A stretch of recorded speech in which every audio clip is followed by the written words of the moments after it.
Hello, Tarkovians. Good morning, good afternoon, good evening. This is not a news video, so there's no news intro, but I am sitting here with Arn, so you get a little daily dose of the doggo, which is always good. This video is about all things with the Red Scav storyline, this entire story arc that has been going on now for months. It actually began back in March 18th. Now, this video is going to go through the entire story. I'm going to try and keep it as short as I can. However, there is a sponsored segment to this video. I'm going to put it right at the beginning, okay? So for those of you that insist on skipping it, you'll have it there to skip. I would ask that those of you that are willing would maybe stick around and check out the sponsored segment. It's actually pretty humorous, I think. So if you don't mind, I'm going to let a version of me from the past that recorded this promo in advance do the introduction, and I will see you guys on the other side. Thank you so much for supporting me. Well, guys, this is the point of the video where I got to pay the bills, so a special thank you to our sponsor for this video, X Sheets. After a long day of gaming, you need rest.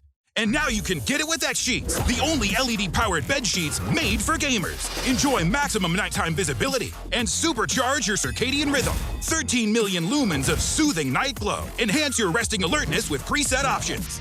Now with Motion Alarm, know when you're awake.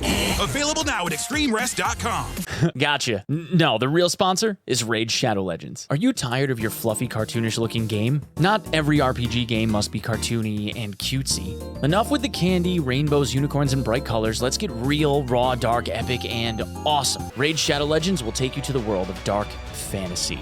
And there's a ton happening in Raid this month, with some new champions, an update to Tag Arena, and a full schedule of special events and tournaments. But here's the main event. Raid's currently running a special Deliana Chase event, where you can get your hands on the amazing Deliana, a brand new legendary champion from the High Elves faction, just by logging in. All you have to do is log in and play Raid for 7 days between now and July 20th, and you get Deliana for free. That's it.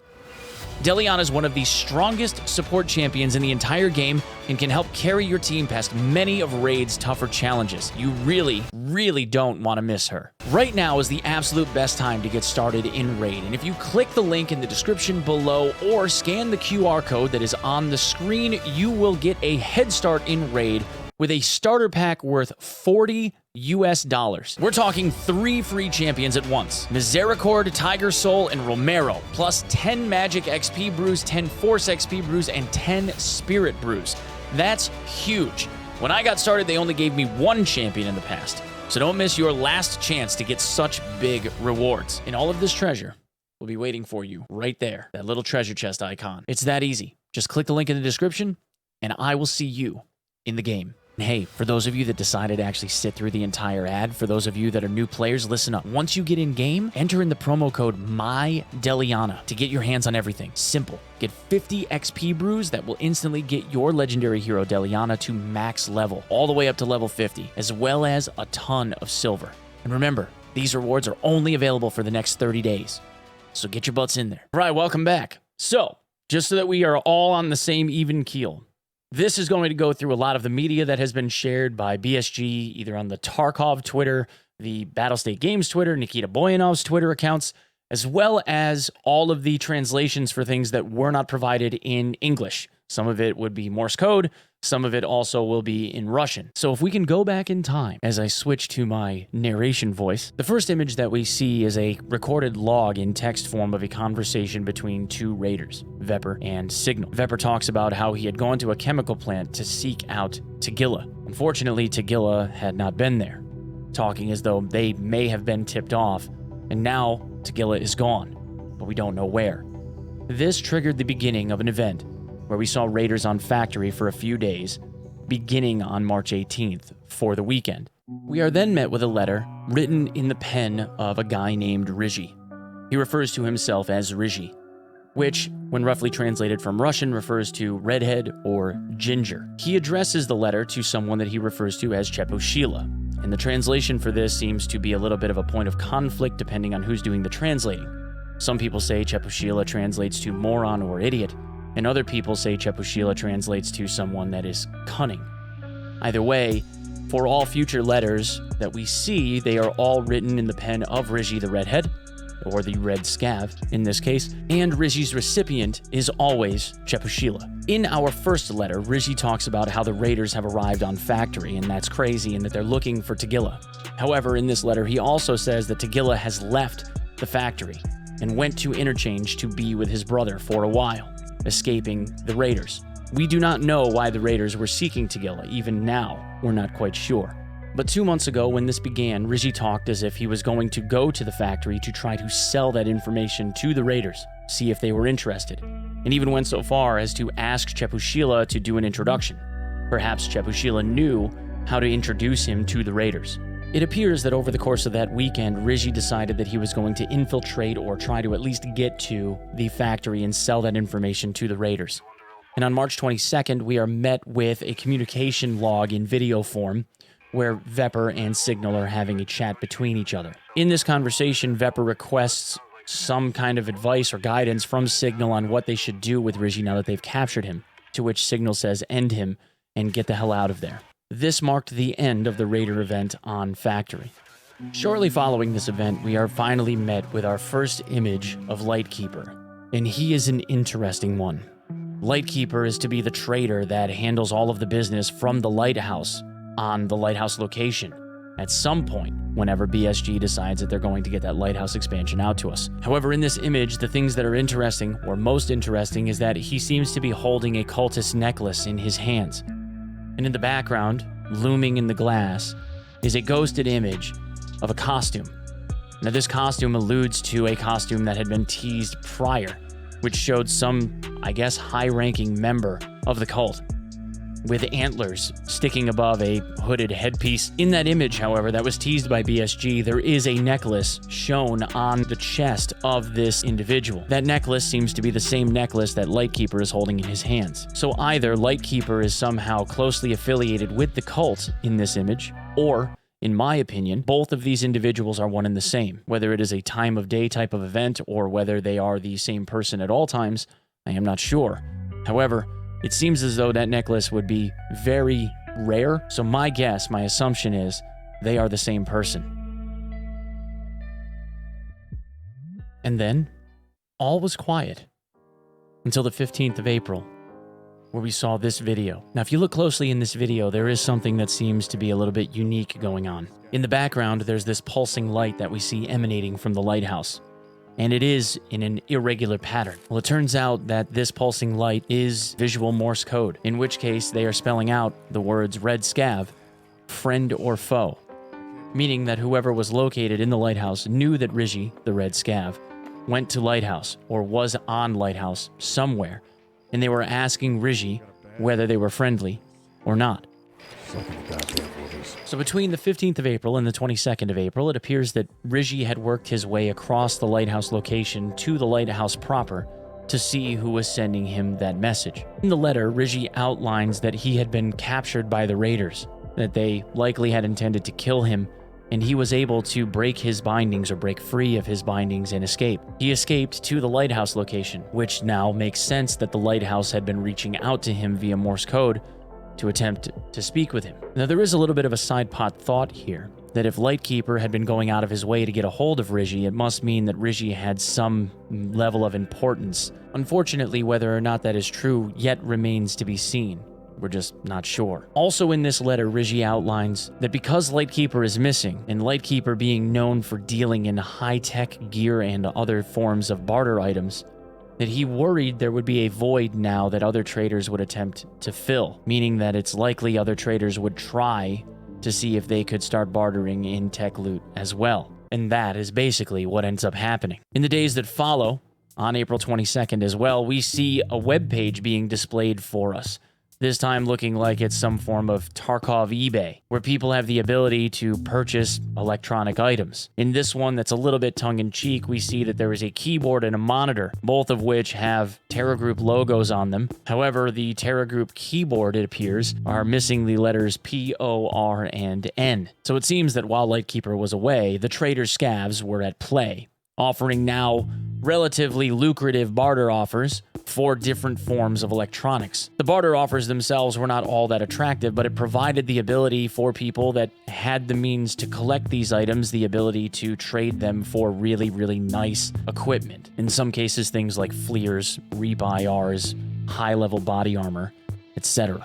This, it seems, did not go well for the traders after all, though. And in a following text message that was sent to Peacekeeper, it is revealed that Lightkeeper found out about all of this business that was going on behind his back, and he was not pleased that people were trying to move in on his trade. Therefore, he sent out threats in the form of Morse code, which, once translated, said that anyone that dealt in electronics was going to end up dead. So because of this threat, the traders not only stopped working with electronics, but also released communications saying that they needed to back out, as shown in this English letter provided on United Nations letterhead being sent from Peacekeeper to someone named Kiselev, stating all these threats from the Lightkeeper force us to go into hiding until better times.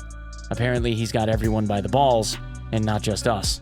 Perhaps even Ragman will have to close up his place. This came on the cusp of some tweets that Nikita had sent out. One in which that read if he got 30,000 likes, he would take the traders away for a week, 5 days, really. And then he also said if it got 45,000 likes, he would take away the flea market. And of course, because the Tarkov community loves a good meme, they upvoted that thing into the stratosphere. And while there was a tweet where Nikita said that he was going to do this anyway, it appears that the power of the meme ended up overcoming the power of ease of gameplay, I suppose. This first piece of English written communication was provided to us in the morning of the 27th of April. But there were two other pieces of media that were shown to us that day. The first one being a letter that was penned by Riji Tuchepushila that outlined he was transporting bags of money for some shady individuals. And they were so intimidating and scary looking that he figured if he attempted to steal even one bill away from them for this money that he was transporting, that they would flay him alive. This letter also showed several cultist symbols on the bottom, which leads us to believe that he was transporting funds for the cult. We weren't really sure what this meant, other than that he was doing a job for someone. However, there was also another image that was shared, this time by Nikita himself on his own personal Twitter page, showing what appeared to be a command string for an Rs terminal, a communication between a couple of different users. The response from default user, in this case being never mind that, look in /cash. Seems like LK is extorting money from them, from everybody actually. Knowing him, he can do that. He will get what he wants, and it will de-escalate for sure. And no one was really sure what this meant. However, following this, when people went to their Scav hideout, and at first no one was really sure what this meant. However, when they went to their hideouts to use their Scav case, something weird was going on. Instead of the option of being able to spend things like moonshine or intelligence folders, for example, the Scavs didn't want that anymore. Instead, they only wanted cash. But when you went to send your Scav off, instead of getting an item back or items back for the money, in return, you were left with a message that just said, Scavs took the money. And there were a lot of people that thought that that was odd, wondering whether or not it was a bug even. But a couple of folks decided to visit the webpage escapefromtarkov.com/cash, in which case there was a webpage now, with an amount of money that was being collected against a total of 1.5 trillion rubles. And then the realization hit everyone. This wasn't a bug. This was extortion. In the days that followed, there developed a rift in the player base. There were several letters that were shown on the screen on this webpage as the total began to rise, with the first one being a letter that was shown with the number 600 on it, eventually leading us to believe that the 600 billion ruble mark needed to be met in order for us to get the flea market back, which was shown in these 2 or so strips of Morse code. This image here ended up being of particular importance, but at the time that it was shared, no one realized why. See this Morse code message that was shared on the letter sitting over the top of it. This Morse code message read, "The keeper allows flea market at 600B. It was signed Zriachi, who we don't see or hear from again for another month." As the money was fed into the Scav cases, and for those people that didn't have Scav cases, items, goods, and cash could be left on marked circles on different maps. As that amount of money was totaled, 2 main factions of the player base began to emerge. Those of us that believed you should give everything into the Scav case and to those marked circles in order to be able to get out of this hellhole that we were in, because all of the traders and the flea market were shut down. And the other half, which believed they should give nothing, because the event would end anyway, and they would still remain rich. Most people gave something, it seems, but some people gave more than others. Large percentages of their inventories, some of them giving everything. At 600 billion rubles, we were given the flea market back. And when 600 billion was hit, we had a note from Ragman stating that he was able to go back into normal, cautious levels of business. This led the player base to believe that there would be a slow periodic system where as we fed money into the system and reached certain milestones, we would get back a little bit of what we had lost. And it turned out that we were right. Following this first note, there was a small Polaroid image of Therapist with the number 950 on it, stating that at 950 billion rubles, we would have Therapist returned to us. Once Therapist was returned and earned back, Prapor was then shown to us with the number 1,250, meaning that we would need 1.25 trillion rubles to get him. Once we had him obtained, the final 250 billion started finally trickling in to finally end the event. It took us not 5, but almost 7 days. Now, of course, for an event like this, the speculation and scrutiny flew hard and fast. There were a lot of people that believed, myself included at a couple of different points, that BSG was really just kind of feeding money into this as time went on to make it look like people had been feeding the cash in. But the true belief is that the money was actually fed into the system, and we were eventually met with an image showing what appeared to be the people that had sacrificed the most, with words at the top saying that they deserved recognition of some kind.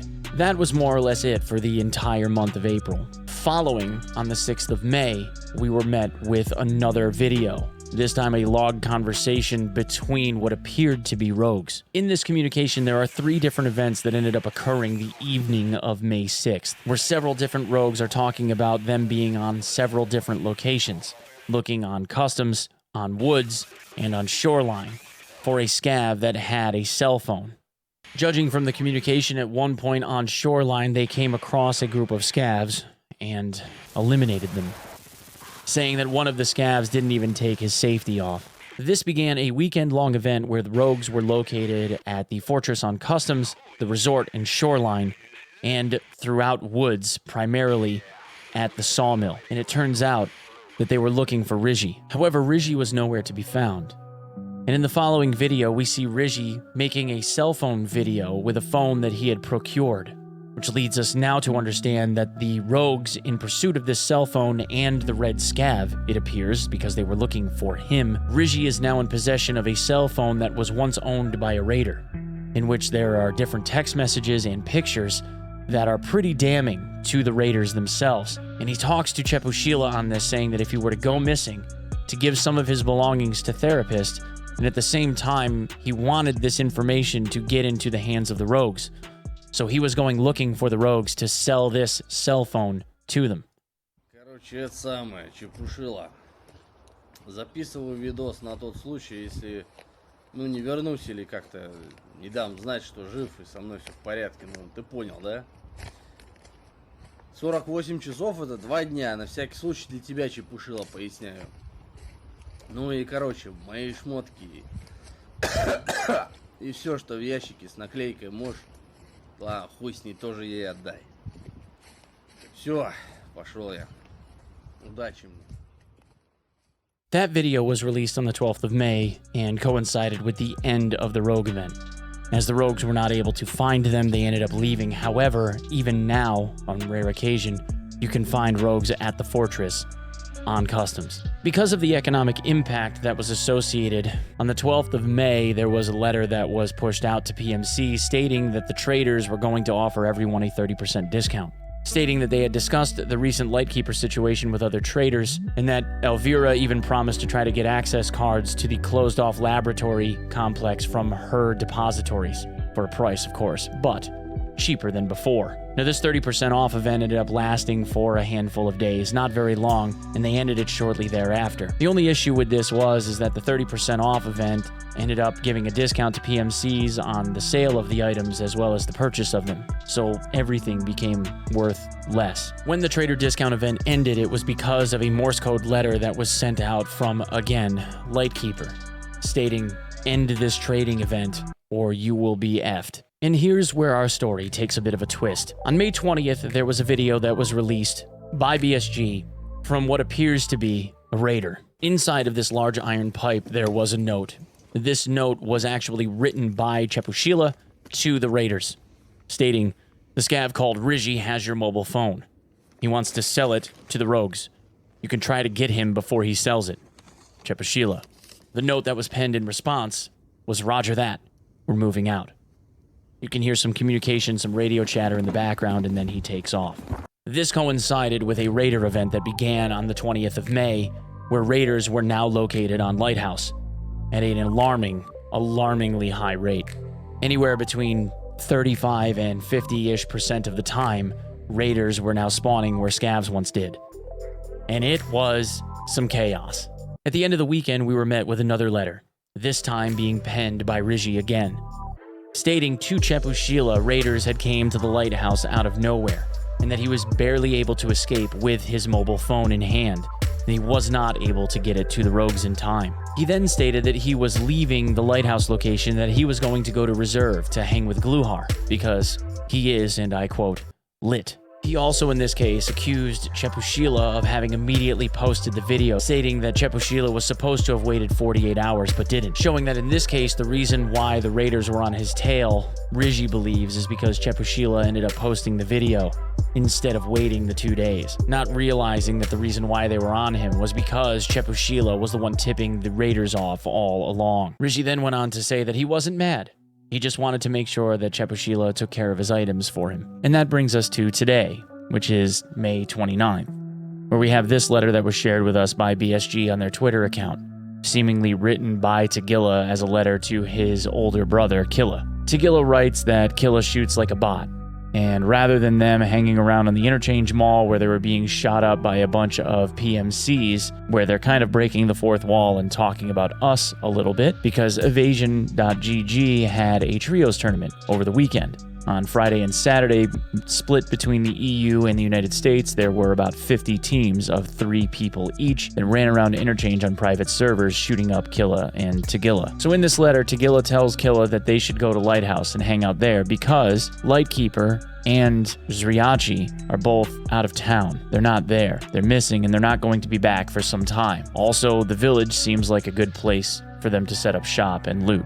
Now remember earlier in the video I mentioned the name Zriachi. It appears that Zriachi may actually end up being the scav that we see in the antlers. Zriachi stands for, is Russian for the one that sees, or the seer. And depending on how it's interpreted, some people see it as something more like eagle eye, someone that has good vision at a distance, which could, I guess, roughly relate to bird eye. So it was originally believed that perhaps the sniper wasn't there anymore and people could approach the lighthouse, but unfortunately no, they were shot down anyway. But this could allude more toward the symbolism of the necklace of Lightkeeper with that eye symbol. So in this case, it seems as though Zriachi may actually end up being a separate character apart from Lightkeeper. Maybe he is our 4th boss on Lighthouse. It's also believed that Zriachi was the one that penned the note saying he is not happy when the extortion event ended, the very last image that we saw. Finally, we are also made aware that Tagilla and Killa both know that Chepushila has sold out Rigi. And because of that, they are also now searching for the cell phone for Rigi and especially for Chepushila to see if they can enact some scav justice. So as of the recording of this video, Killa and Tagilla are both located on Lighthouse with a 100% chance to spawn. Where the story goes from here,